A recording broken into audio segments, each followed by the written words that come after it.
Hey everyone, Daz here, owner of New You Online Coaching.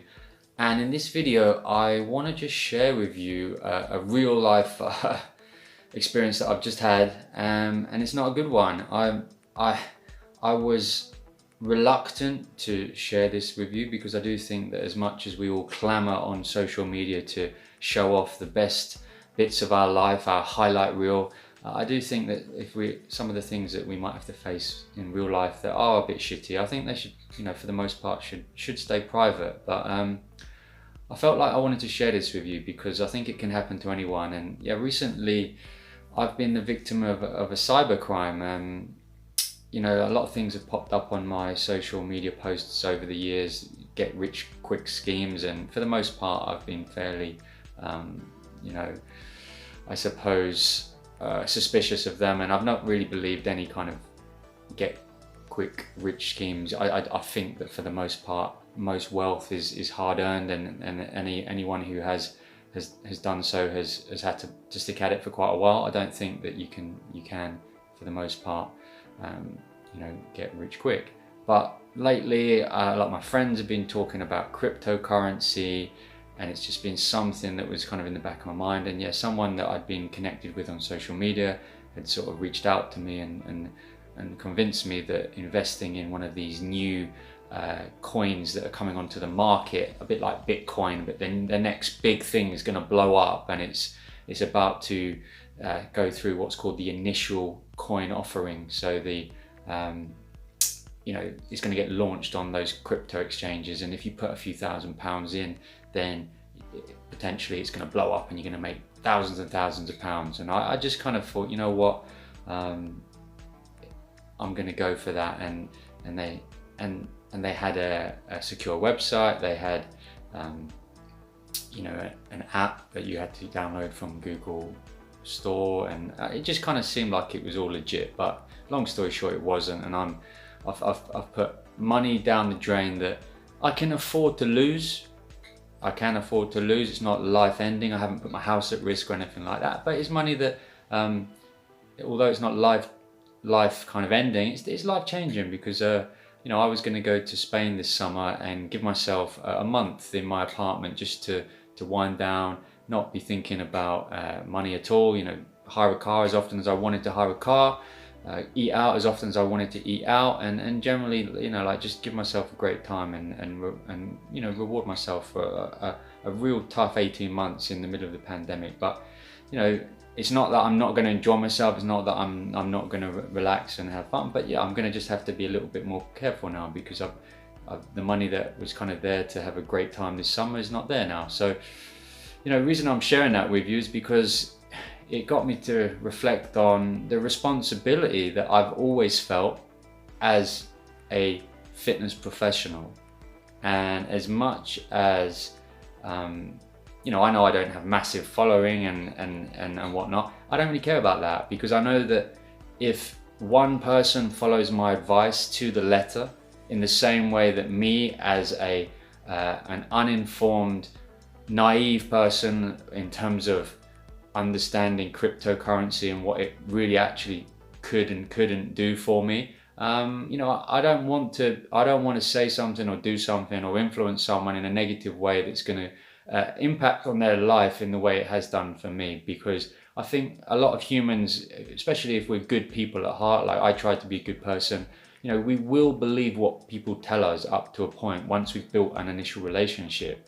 So as a fitness professional, I take that job really seriously, regardless of whether I'm talking to one person that's watching this video now or thousands and thousands of people, because I'm a big Instagram influencer. It doesn't make any difference to me. So that was kind of my take home, and I really just want to say that that's why, as much as I perhaps don't naturally enjoy Instagram and all of the kind of things that go with it, and posting regularly, I think it's important that people can see that I'm an authentic person. I am here to help people.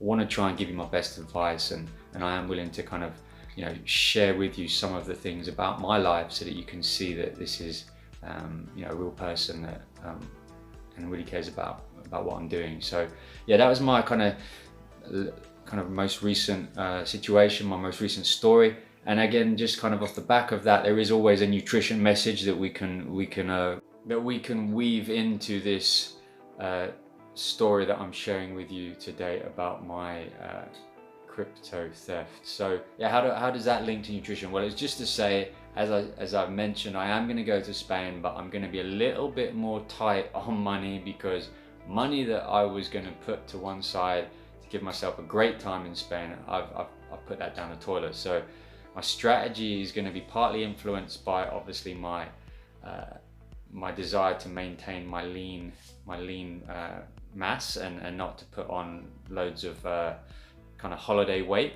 but it's also going to be influenced by a financial imperative to just be smart with my money. So what I'm going to be doing when I go to Spain is just making a few things, a few changes to my eating habits. Usually when I'm in the UK, I put a lot of focus around my breakfast. I like to have a morning smoothie, and often I'll have something in addition to that. So I'll tend to front load my calories and spend more time on my breakfast in the UK, and spend less time on the lunch, and then come back and have a really nice proper cooked meal that I get from Gusto in the evening. So that's what I've been doing most recently. What I'm going to do when I go to Spain is most likely I will not be eating breakfast on a regular basis. My appetite does tend to go down when I'm in the heat, I've found anyway. I'll probably just stick to my espresso, and then I'll be putting most of my eating emphasis around the lunch in Spain. I always really enjoy the menu of the day.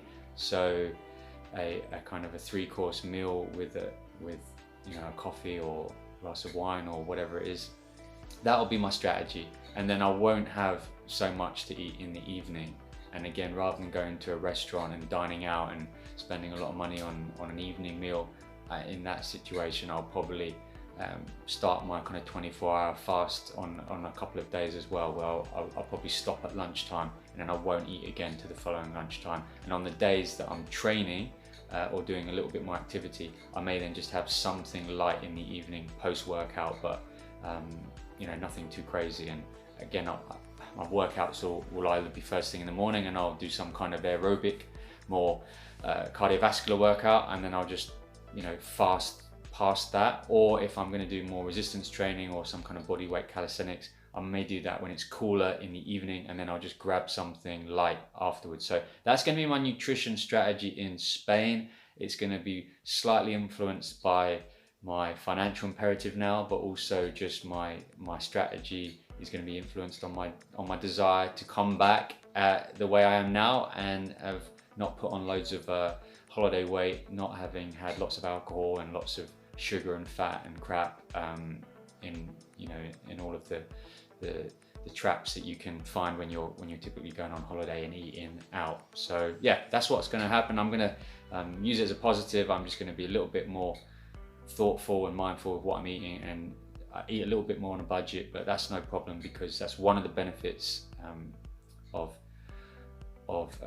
turning something like this into a positive, is you can always adapt your eating strategy and make it work for you. So that's what I've got for you today on my nutrition tip. I hope you found that useful, and if you've got any questions, don't hesitate to give me a message. And if you've enjoyed this video, make sure you like it and share it with your friends. Thank you so much for listening, and I'll speak to you soon.